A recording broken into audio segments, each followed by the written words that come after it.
But today we're going to be in Psalm 90.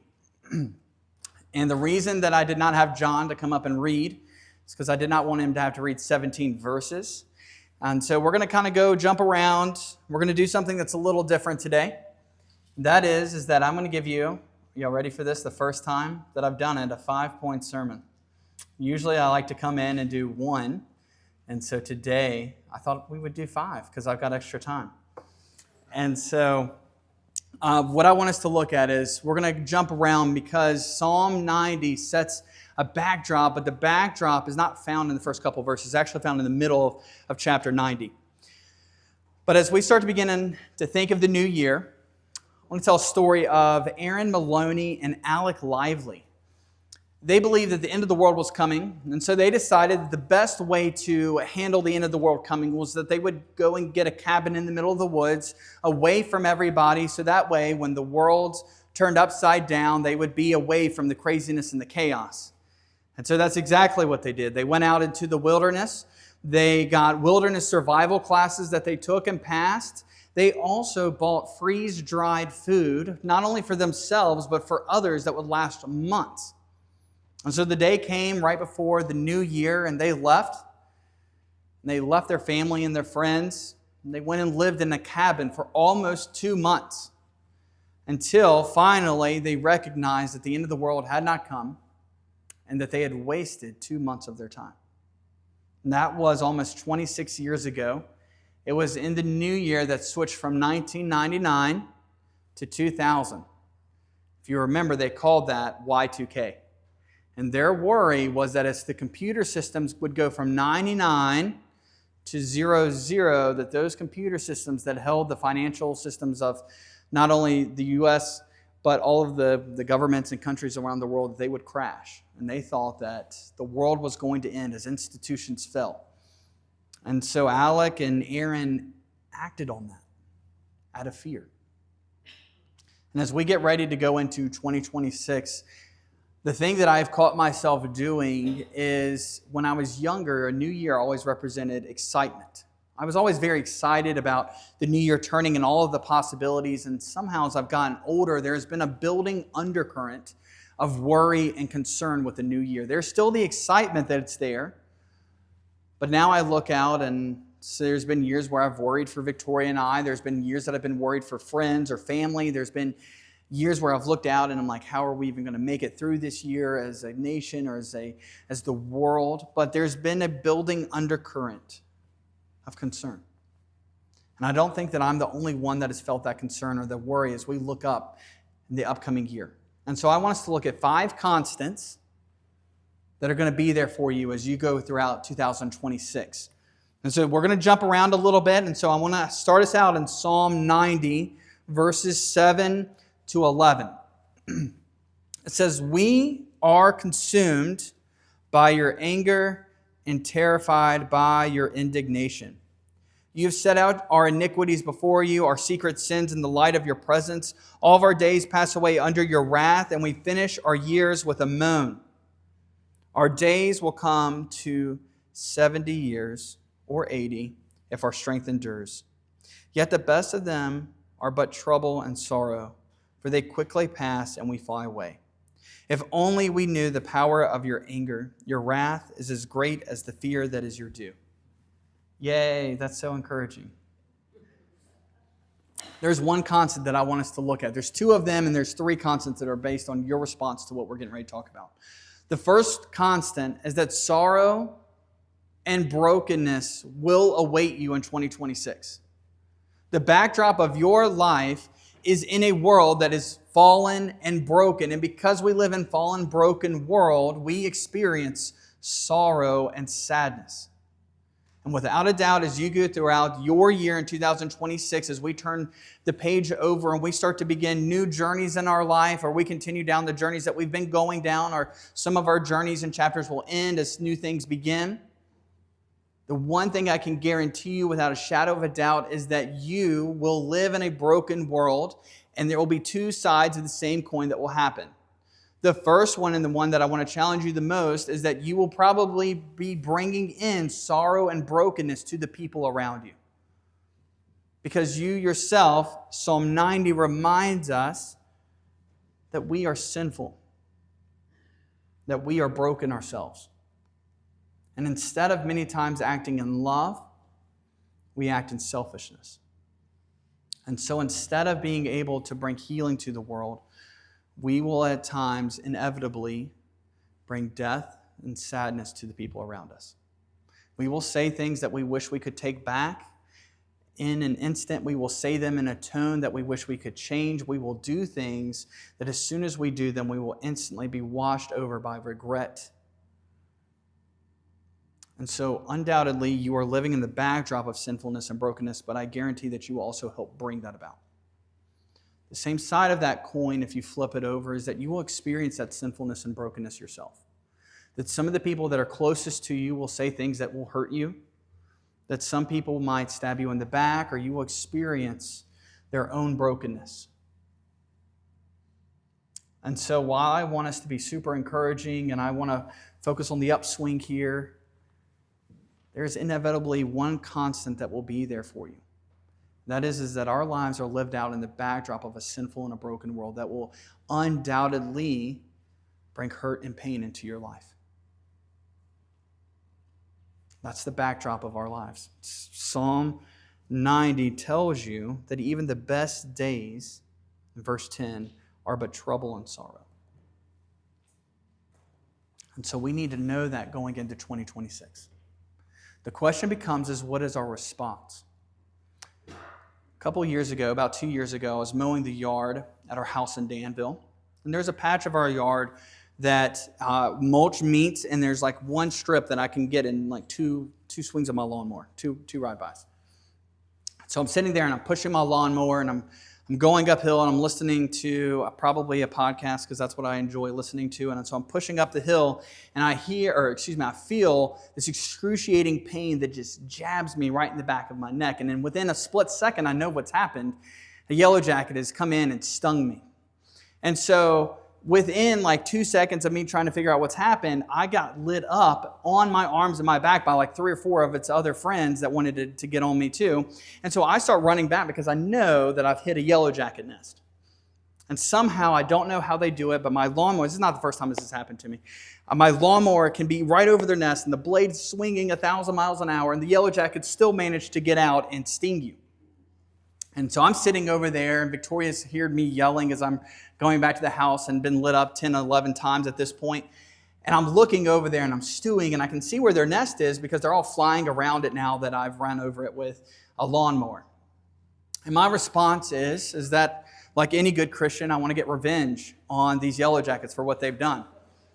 And so that's exactly what I do. I go and get a gallon of gas, and I pour it down. Well, hold on. I go and get my gallon of gas, and then I decide to get the thickest coat in the 90-degree summer weather that we're in, thickest coat that I can find. I go get gloves, I get a beanie that I put on, I wrap a shirt around my face, and I've got my sunglasses on, because if they're going to sting me, they're going to work for it. So I go in and I put gas down this hole, and for some reason in my mind, I thought, if you know, then you're probably going to utter me a laugh, I thought that you had to light it on fire as well. And to kill yellow jackets, you don't have to do that. You just pour the gas in there, and the gas kills them. I didn't know that at the time. So I pour a whole gallon of gas down into this little yellow jacket hole, and no one's moving at this point. None of the yellow jackets are doing anything because they're dead. But I'm like, I've got to guarantee that when their friends come back, they're not going to rebuild what they've done. And so I go and I get a match, and I light it from like 3 feet away, and there's an explosion of fireball. As soon as the match touches the ground and a fireball just launches out, I've got hair that's singed. It makes this crazy, weird explosion sound. Victoria comes out of the house because she's worried about me, but I'm good. And as a man, part of me is like, man, that was like the coolest and scariest thing that I've done in a long time. But I insulated myself. I got stung and lit up a few times. And my response was not only revenge, but my also other response was that I need to isolate myself from pain. In 2026, as you go throughout the year, I guarantee that you will experience pain. I guarantee that you will experience some suffering. There's usually 3 ways that we can respond to that. One is revenge, and the second one is to insulate yourself, to somehow close yourself off, from all the things that could possibly hurt you. And when you do, your heart starts to shrivel up and die as it starts to lose its connections to this world. And my encouragement is we have a constant, I guarantee you, and you do not have to think about it too long to know that life is difficult, and that life is filled with pain, it is filled with sorrow. But what matters is not the fact that you're going to go through it. What matters is how you respond. And you can be like me and seek revenge on those that hurt you. Wrap yourself up and insulate yourself so you're never going to experience hurt and pain again, but you will write yourself off to a sad life. Or you can start to hold on to the three other constants that we're going to get to. There's one more sad constant that we need to cover. I promise it's not going to be all doom and gloom. But let's get through verses 3 to 6. It says, "You turn people back to dust, saying, 'Return to dust, you mortals.' 1,000 years in your sight are like a day that has just gone by, or like a watch in the night. Yet you sweep people away in the sleep of death, and they are like the new grass of morning. In the morning it springs up new, but by evening it is dry and withered." What I've seen in my life, and the craziest thing for me, is that when I was a kid, everybody said that time flew by, but it felt like time would drag by, especially when you were in school. And I would hear my friends, I'd hear adults talk about how time just flew by, and I thought they were absolutely crazy. Until we had kids. And it's like we blink now, and Christmas has already gone by, and we will blink again, and the new year will hit. We blink, and weeks and months can go by. And so the one promise, the one constant that we've got is that sin and brokenness are going to reign in our life. It's the backdrop of how you live. The second one is that I can guarantee 2026 will fly by. And that there will be plans that you're setting in motion, New Year resolutions that you're going to try to accomplish, and there will be moments of missed opportunity, moments of unproductive weeks, and times of frustrated plans as you go throughout your year in 2026. And there's nothing that we can do to necessarily fix it, but it does matter on how you respond to it again. Because a lot of times what we do, and what I have found myself to do, is that when I cannot accomplish something, I go back to the drawing board and I think smarter and I work harder. And it has taken the Lord 33 years, and it's still going to take him even longer to get me to start to trust him more and more. Instead of going back and trying to will something to happen or to think smart enough for it to happen, I need to go back and go and say, "Lord, I look to you. You are my refuge." And so the three constants that I want to present to you now are a response on how are you going to respond that we know 2026 is going to be a fallen and a broken world, that you are going to live in brokenness. And the second one is that the best laid plans that we have may not come to fruition, and that time will be slipping through our fingers faster and faster. And so we have three constants, but those three constants that I'm getting ready to go through are up to you. They are there, but it is up to you to reach out to them. If you think of a radio, the radio waves are always there, but it takes a radio tuning to the FM station to get it to play. And so my hope is that you will tune to these three constants. God is there for you, but you've got to be the one that tunes it. So we're going to go down to verses 12 to 15. Psalm 90, 12 to 15. It says, "Teach us to number our days, that we may gain a heart of wisdom. Relent, Lord. How long will it be? Have compassion on your servants. Satisfy us in the morning with your unfailing love, that we may sing of your joy and be glad all of our days. Make us glad for as many days as you have afflicted us, for as many years as we have seen trouble." So what is our response going to be to brokenness and time just fast forwarding and fast forwarding and fast forwarding? My hope for you is that you will turn and your response will be that in 2026, the Lord will satisfy you. If you look at verse 14, it says, "Satisfy us in the morning with your unfailing love, so that we may sing for joy and be glad all of our days." And like I just shared, we all have a response. And how are we going to respond to the brokenness of our world? And how are we going to respond when people hurt you and when you get frustrated?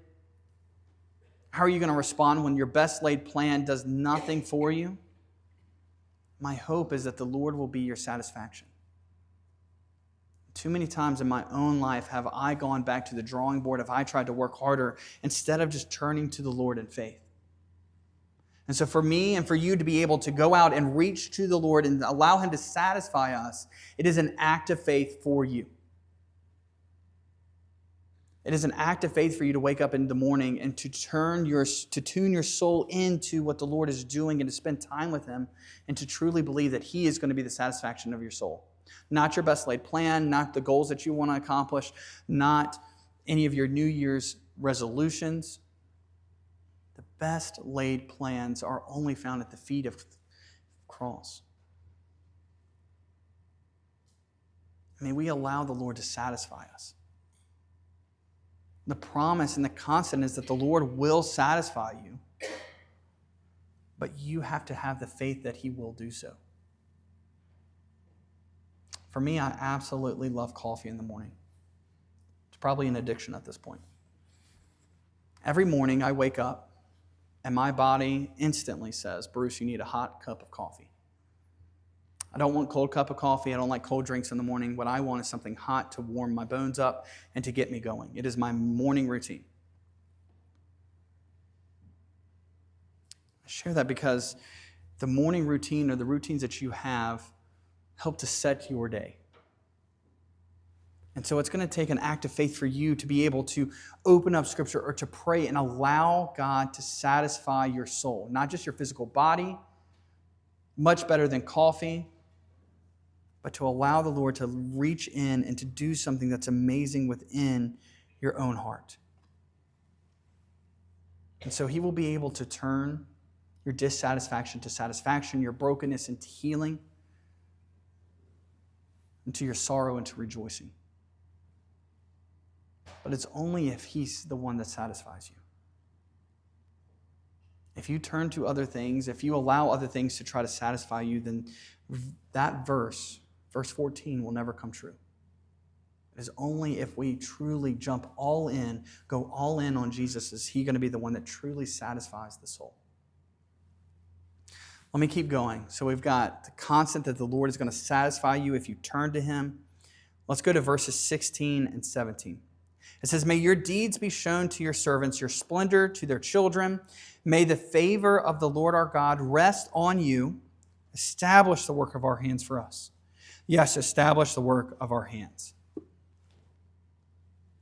The amazing thing is that in all of this, verse 16 starts off and He says, Lord, your works are going to last not only for this generation, but for the next generation as we're looking at children. And then verse 17, He's going to say, let me join in on you.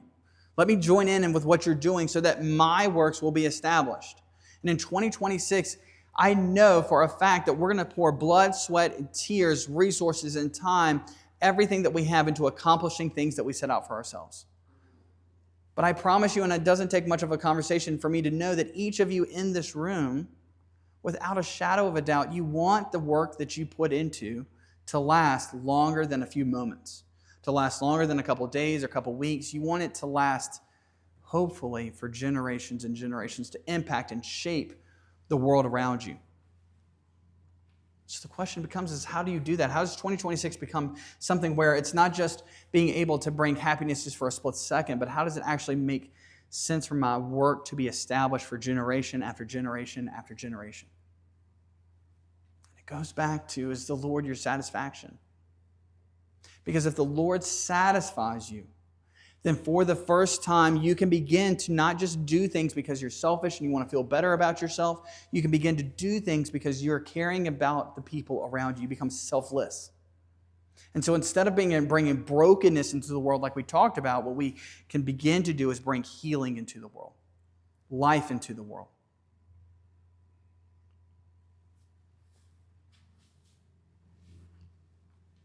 But it requires faith on your part.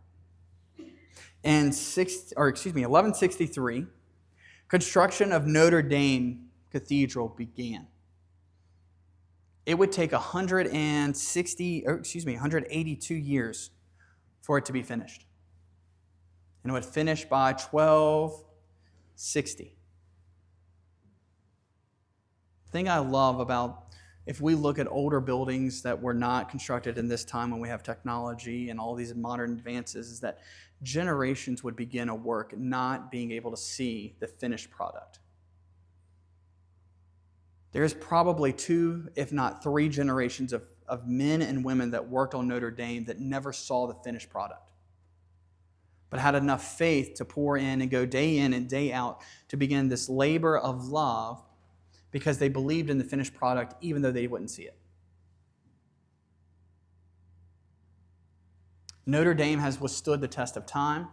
It has saw the coronation of Napoleon, the beatification of Joan of Arc. It has seen World War I, World War II. It has withstood all of that. Because it wasn't just a job to do, a task, a thing to check off. It was more than that. My encouragement for you is that if the Lord's going to establish the work of your hands, it is not the things that matter the most. It is not the checking of the box, but the people that are in front of you. And you never know whether you are doing the smallest things of a simple smile as you walk by somebody that could brighten their day and change the direction of their day, to a word that is spoken to them that could change the direction of their life.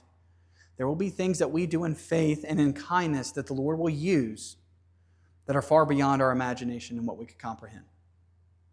And that I'm a firm believer that when we get to the next side of the new heavens and to the new earth, that you will be amazed by how the littlest things that you did changed not only someone's life, but could potentially change their family and generation after generation after generation. It is a faith that you can look to God and say, Lord, I'm going to follow you, and I'm going to respond in kindness and forgiveness and mercy and grace and love. And when I do that, you will establish the works of my hands, and you will use it to far, far beyond my imagination. And that like the work of Notre Dame, you may never see the finished product. But it doesn't mean the Lord's not working. And for some of you, 2026 might be the year that you have to move and change things, and your job descriptions change, or you have to move and you're doing a new task, and you may not want to. But maybe that act of faith begins for the Lord to be able to do some amazing things there that are far beyond your imagination, far beyond just the task at hand, but it's the people that are in front of you. So that you will plant seeds that God will water for the days, the years to come. Let me get to the last thing. Psalm 90, we're starting off, go to verses 1 and 2. It says, Lord, you have been our dwelling place throughout all generations. Before the mountains were born, or you brought forth the whole world, from everlasting to everlasting, you are God. Psalm 90 starts off and telling us what the whole thing is about, which is that the Lord is our refuge, and He's not only been our refuge, but He's been the refuge for generations of people that have come before you. That if you think of your family and your faith tree, not your family tree, but your faith tree of the people that shared the gospel with you, and you are sitting in this chair and here today because of what they did, if you follow that, each of those people, the Lord has been a refuge for them. For thousands of years, the Lord has been a refuge. As you go through the halls and study Scripture, into some of the craziest stories, it was God who was the constant refuge and constantly there in the worst and the darkest of times that saw people through to the other side. And it is that same God who is with you in 2026. In 1940 to 1941, Germany would begin its Blitzkrieg of London. They would drop over 30,000 bombs in the city of London in that time. There was about 7 million people living in the city of London during that Blitzkrieg. In the city of London, Britain did not have any means to build a quick bomb shelter. And so their response was to send 7 million people down into the subway. Then go deep enough, maybe the bombs wouldn't go through. And that's exactly what happened, and most of them lived. Most of the subways held up. What I love is that if you read some of the accounts of those stories, is that eventually as the bombing continued, even in the middle of that bombing, you can read stories of people playing games. You can hear children laughing, and they would talk about children and families singing songs in the middle of bombs going off over their head. The subway system became a refuge for them. What I want to highlight is that I guarantee you that the first time that they probably went into that subway station was not a time of happiness and singing. It was probably a time of great fear. But by the second, the third, and the fourth, and the fifth time that they've gone down into the subway, that things begin to change because now their faith is more tangible, that they know that in the 2, 3, 4, 5 times that has happened before this, that subway system has protected them. And because that has become such a strong refuge for them, then now the seeds and sprouting and rootedness of hope, of joy, have started to spring, and it gives them strength, not only just to endure that, but to be able to sing in the middle of a bombing, to be able to play games as bombs are going off over their head, because their faith has become tangible.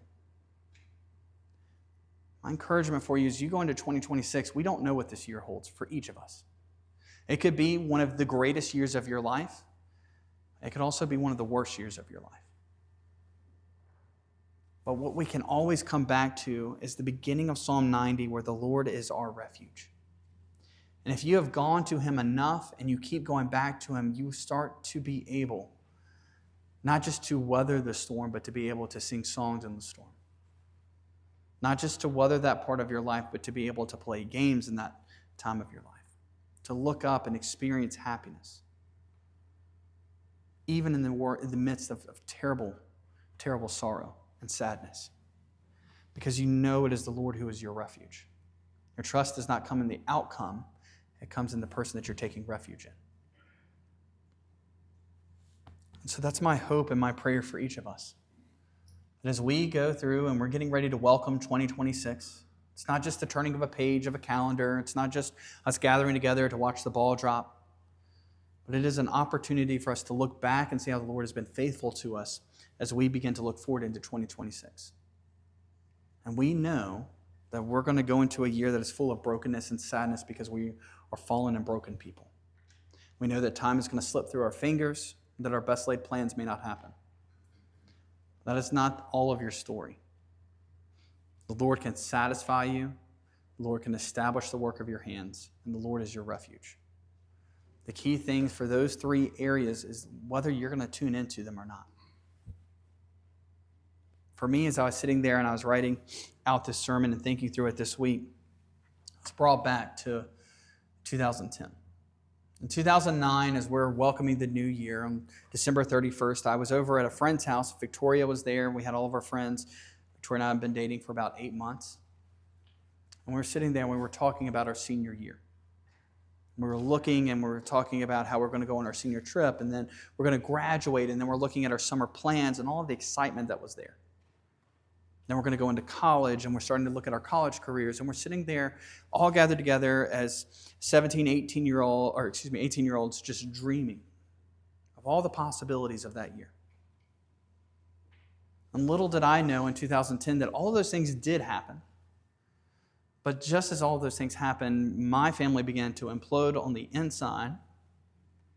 My dad would eventually start in 2010 to lose his business, and we would lose everything that we owned. In 2010, as I went and started college, Victoria and I would break up, and our relationship would not get corrected, until I came back towards the end of that year. There was a lot of brokenness that was awaiting me in 2010. But thankfully, the Lord brought me through, and I began to learn more and more what it meant for God to satisfy me. Learn more and more what it meant for me to be able to look to Him to establish things that actually matter in my life. That He was beginning to become my refuge more and more. I don't know what you're thinking of as you look into 2026. It might be happiness and excitement. It could also be moments filled with fear. But I beg you and I urge you to allow the Lord to be your refuge. Don't rely on your own smarts and your own thoughts and your own strength, but go to Him. And allow Him to satisfy your soul and to establish what matters the most for you in this upcoming year. And so we're going to go into our time of reflection. I'm going to pray for you. There's not necessarily a big challenge or thought. But I do encourage you to think through this year, to sit with what's coming up, and to know that this year is going to be moments filled with sorrow and sadness. But that's not all of the story, and that we can trust in what the Lord's doing. Let me pray. Father, we thank you for this time together. God, I thank you that we get to open up your word and that you meet us with truth, truth that we may not always want to hear. God, that we do live in a fallen and a broken world. But Lord, that's not the whole story. And so, God, as we celebrate what you've done in 2025 and as we begin to look forward to 2026, God, give us the faith and the strength that we need, Lord, for us to be able to go to you and find satisfaction in you. For us to be able to go to you and know that what we're doing and the actions that we do can go beyond just a task done, but to impact the people around us. And Lord, let us find our refuge in you. God, I pray that you would be with everyone here. God, help us to enjoy these next couple of days with friends and family, and to be intentional with our time with you. I ask these things in your name. Amen.